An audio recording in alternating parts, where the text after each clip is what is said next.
وَلَيَالٍ عَشْرٍ، فرمایا 10 راتوں کی قسم ہے۔ ان 10 راتوں سے مراد کون سی 10 راتیں ہیں؟ مفسرین کے امام حضرت عبداللہ بن عباس رضی اللہ تعالی عنہ فرماتے ہیں المراد بها 10 ذی الحجہ، فرمایا اس سے مراد ذی الحجہ کی 10 راتیں۔ ذی الحجہ کی 10 راتوں کو اللہ نے بڑی عظمت عطا فرمائی، ذی الحجہ کے 10 دنوں کو بھی اللہ نے بڑی عظمت عطا فرمائی، بڑا مقام عطا فرمایا، بڑا مرتبہ عطا فرمایا۔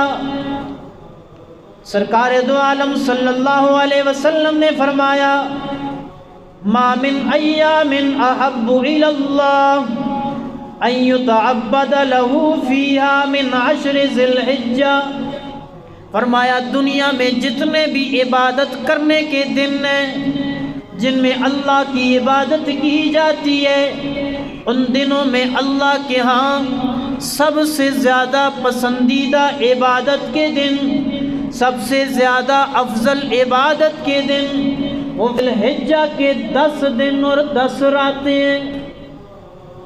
کتنی عظمت والی، کتنی شان والی، کتنے مقام والی۔ فرمایا یعدل صیام کل یوم منہا بصیام سنہ، کہ ان ذی الحجہ کے 9 دنوں میں اگر تم ایک دن کا روزہ رکھو گے، یہ ایک دن کا روزہ رکھنا 1 سال روزے رکھنے کے برابر ہے۔ اتنی عظمت ہے۔ ایک دن کا روزہ، اس کا ثواب کتنا ہے؟ پورا سال روزہ رکھنے، اور 9 روزے رکھیں گے تو کتنا؟ 9 سال کا ثواب ہے۔ فرمایا وَقِيَامُ كُلِّ لَيْلَةٍ مِّنْهَا بِقِيَامِ لَيْلَةِ الْقَدْرِ، ذی الحجہ کی ان 10 راتوں میں اگر تم رات کو اٹھ کر کے عبادت کرو گے، رات کو اٹھ کر کے قیام کرو گے، رب کے سامنے مناجات کرو گے، رب کو یاد کرو گے، فرمایا یہ ایک رات کی عبادت لیلۃ القدر کی برابر ہے۔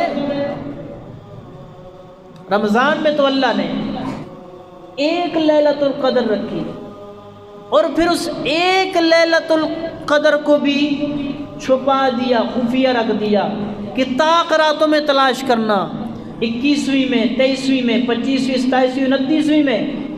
لیکن یہاں پہ کیا فرمایا جا رہا ہے کہ اگر ذی الحجہ کی 10 راتوں میں عبادت کرتے ہو تو ہر ایک رات جو ہے اس کی عبادت لیلۃ القدر کی عبادت کے برابر ہے۔ تو یہ ہے جو فضیلت اللہ تعالیٰ نے بیان فرمائی۔ اب